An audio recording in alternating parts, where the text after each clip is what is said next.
आया। ऐसा होता है क्या है? राम वनवास करते समय भरत ने उनकी पादुक देखकर याद करता था। भगवान के पाँव की सुरक्षा करने वाली कौन होती है? पादुका। पाँव की सुरक्षा पादुका करती है। जूती कहते हैं, जूती पाँव की सुरक्षा करती है। भारतवासियों में क्या प्रचलन है? एक जूती गई तो दूसरी ले लेते हैं, दूसरी गई तीसरी लेते, चार चार शादियां भी कर लेते हैं। ऐसे बोला मुरली। किसको फॉलो किया भारतवासियों ने? है? राम को फॉलो। हाँ, राम वाली आत्मा संगम युग में जिसमें शिव बाबा मुकर्रर रूप से प्रवेश करते हैं, वो चार चार आत्माएं संसर्ग संपर्क संबंध में आती हैं। क्या? कभी लक्ष्मी, कभी जगदम्बा, कभी गंगा, कभी यमुना। इसलिए पादुका उन्होंने सर के ऊपर रख ली। माने देवियों की पूजा की या भगवान की पूजा की? है? जूतियों की पूजा की। तो भरत कौन से धर्म का होगा? जहां से भक्ति मार्ग शुरू होता है उसी धर्म का होगा। भक्ति मार्ग कहां से शुरू होता है? द्वापर युग से कौन सा धर्म होता है? इस्लाम धर्म का बीज होगा। इस्लाम धर्म का बीज होगा तो पादुका की पूजा करेगा या भगवान की पूजा करेगा? भगवान को पकड़ेगा, किसको पकड़ेगा? पादुका को पकड़ता है।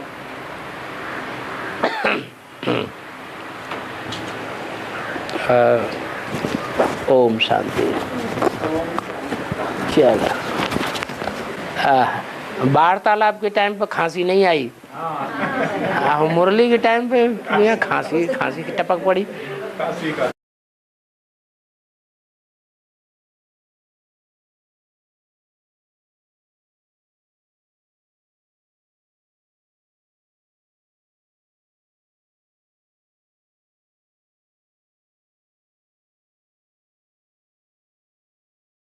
जो भी राजयोग की पढ़ाई पढ़ते हैं बाबा से, वो सारे ही उस लिस्ट में आते हैं, राज परिवार की लिस्ट में आते हैं।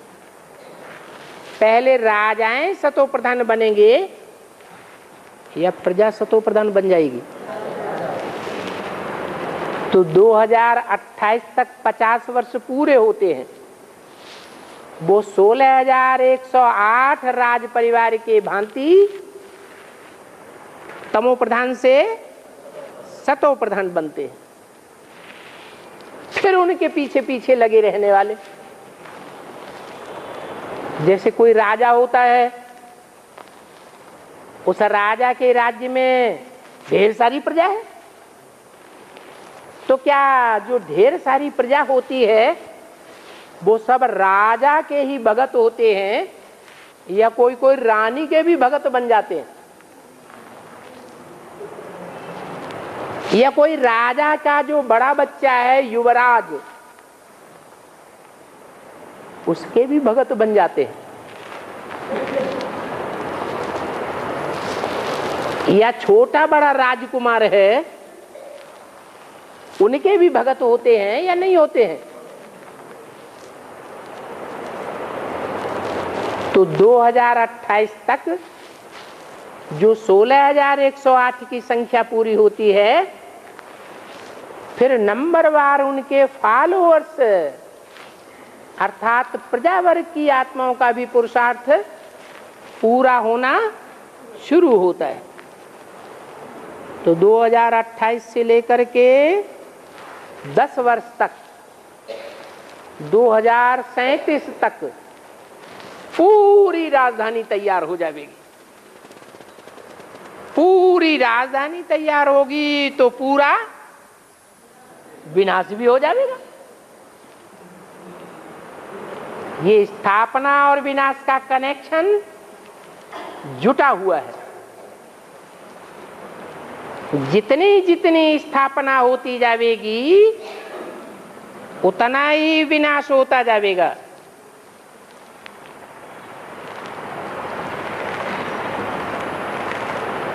करना क्या है?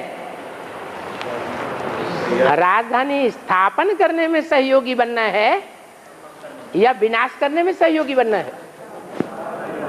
स्थापना करने में सहयोगी बनना है। हाँ जी,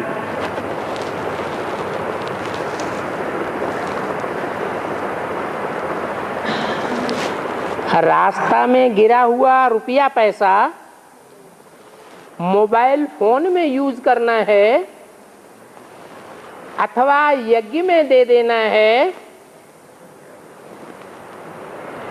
या देखते हुए भी नहीं उठाना है। इस संबंध में मुरली में बाबा का कोई डायरेक्शन है या नहीं है? क्या है? नहीं। रुपया गिरा हुआ है बाथरूम में, ट्रेन में चल रहे हैं और हमने उठा लिया, 100 का नोट ले आए। बाद में जिसका गिरा हुआ है वो खोजने पहुंचा, उसको मिला ही नहीं,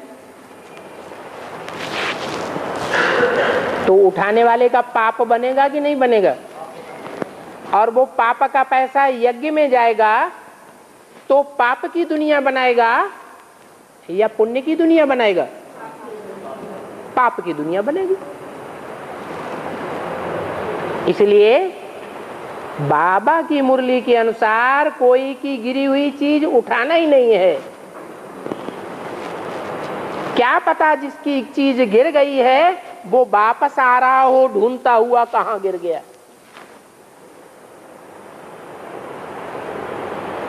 अगर आपका गिर जाए 500 का नोट, हरा 1000 का नोट, तो आप क्या चाहेंगे? कोई उठा ले जाए? क्या चाहेंगे? कोई उठा ले जाए या मिल जाए आपको? हमको ढूंढने से शायद मिल जाए।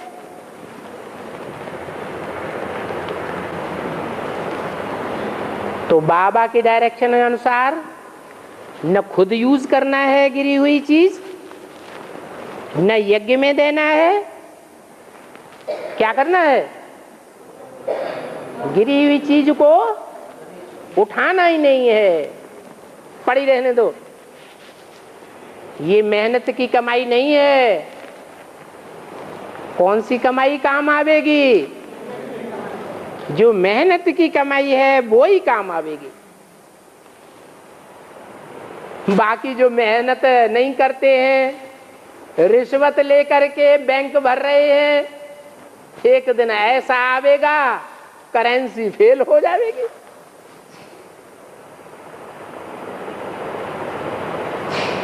बैंकें बंद हो जाएंगी या बीमा कंपनियां फेल हो जाएंगी। तो फिर जिन्होंने इकट्ठा किया है सारी जिंदगी पाप की कमाई,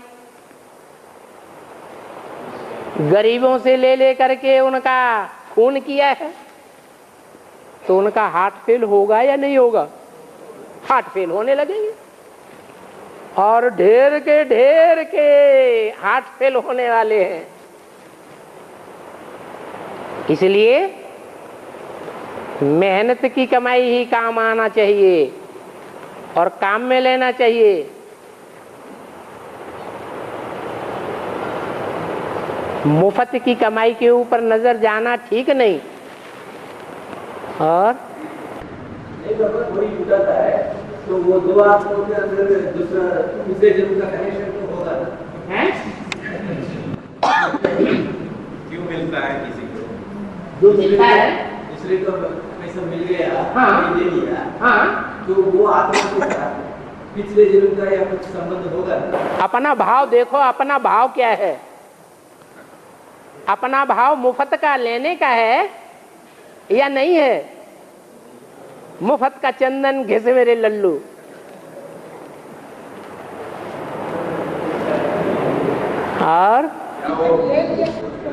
हम नहीं लेने तो भी हमको ही ले लेता है वो, उसका पाप, उनको असर पड़ता उसका पाप बनेगा। हाँ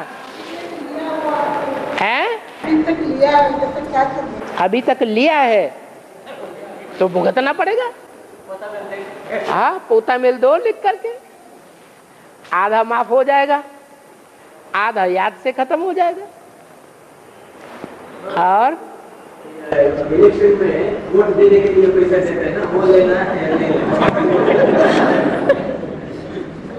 जो प्रजातंत्र राज्य है उसमें वोट दिए जाते हैं। बाबा ने प्रजा के ऊपर प्रजा का राज्य बेकायदे बताया या कायदे का बताया, तो उसकी तो बात ही खत्म हो गई।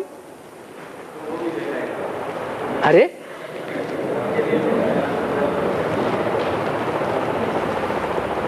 ब्रह्मा के वाक्य झूठे हो सकते हैं क्या? ब्रह्मा के मुख से जो वाक्य निकले हैं उनके बारे में तो पूछना ही बेकार। और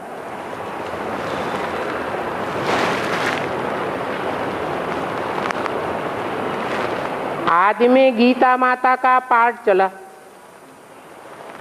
उसके बाद और 2 जन्म हुआ, तो आज की गीता माता का जन्म 82वां अथवा 83वां कहा जाए या 84वां कहा जाए।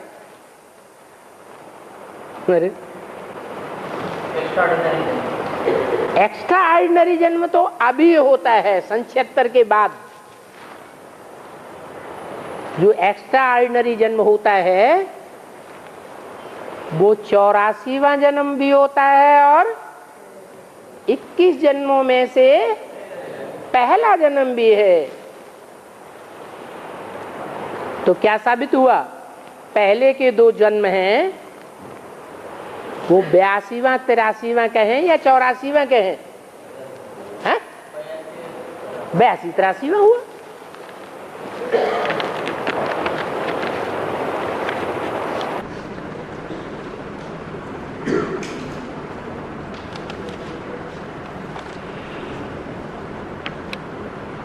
और ये भी कह कोई ब्राह्मण है, ये 2 जन्म है। हाँ, कोई ब्राह्मण के 2-3 जन्म भी होते हैं। हाँ, तो 84 जन्म के बाद जब ब्राह्मण बनते हैं ना तभी होते हैं। हाँ, तो क्या आदि में ब्राह्मण बने? गीता मंत्र तो ब्राह्मण थे ना। आदि में ब्राह्मण बने?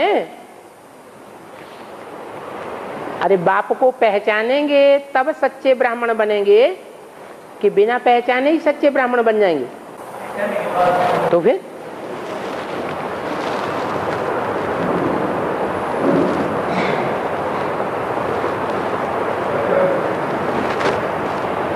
आजकल सम्मोहन विद्या से पिछले जन्मों की हिस्ट्री बताते हैं। क्या ये हिस्ट्री सच है?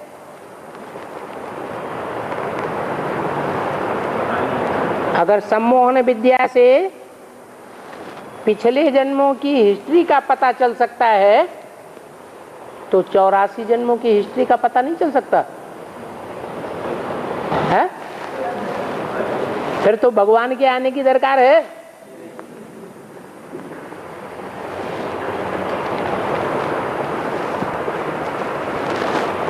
योग माया का मतलब क्या है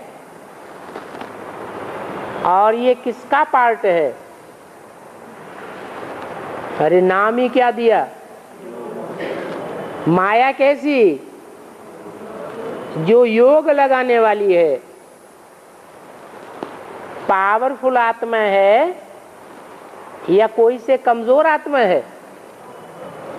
पावरफुल आत्मा है, इसलिए माया को सर्वशक्तिवान का टाइटल मिला है और किसी आत्मा को सर्वशक्तिवान का टाइटल नहीं मिला है। भगवान भी सर्वशक्तिवान और माया भी सर्वशक्तिवान। आधा टाइम भगवान का राज्य चलता और आधा टाइम माया का राज्य चलता। विद्या के बारे में बताया, वो भी बात ज्योतिष के बारे में बता सकते, वो भी गलत है। ज्योतिष गणित है। गणित का टीचर जितना होशियार होगा उतना सच्चा गणित निकालेगा। होशियार नहीं होगा तो गणित झूठा हो जाएगा।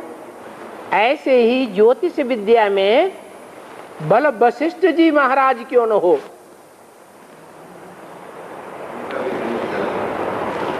उनकी भी गणना में गलती हो गई। राम की शादी कराई और फिर क्या हो गया? रिजल्ट वनवास मिल गया। तो ज्योतिष की गणना जो सप्त ऋषियों में सबसे ऊंचे ऋषि वशिष्ठ माने जाते हैं, उनकी फेल हो गई, तो कौन से ज्योतिषी की रचना गणना सच्ची साबित होगी? कोई देदारियों का सच्चा नहीं हो। एक बाप की गणना सच्ची है कि इस दुनिया का विनाश होने वाला है।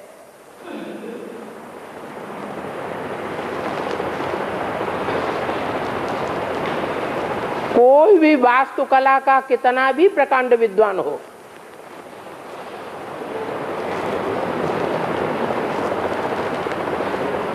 बड़े से बड़े विद्वान हों, बड़े बड़े कंस्ट्रक्शन कराने वाले क्यों न हो, जो एटमिक विनाश फाइनल होने वाला है उससे कोई बचेगा? कोई नहीं बचेगा। वो सब झूठे साबित हो रहे हैं।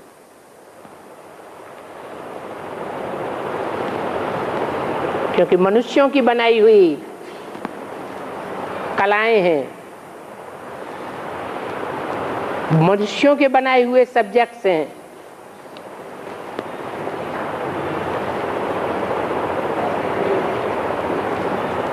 भगवान बच्चों को जो सब्जेक्ट सिखाता है वो ही सच्चे हैं। माया और रावण में फर्क है या नहीं? जैसे भगवान प्रवृत्ति मार्ग में आता है, परंतु भगवान का प्रवृत्ति मार्ग पवित्र प्रवृत्ति मार्ग है। वैसे माया भी प्रवृत्ति मार्ग वाली है, लेकिन उसका मार्ग, माया का मार्ग पवित्र है, अपवित्र प्रवृत्ति मार्ग है, व्यभिचारी है। ये अंतर है।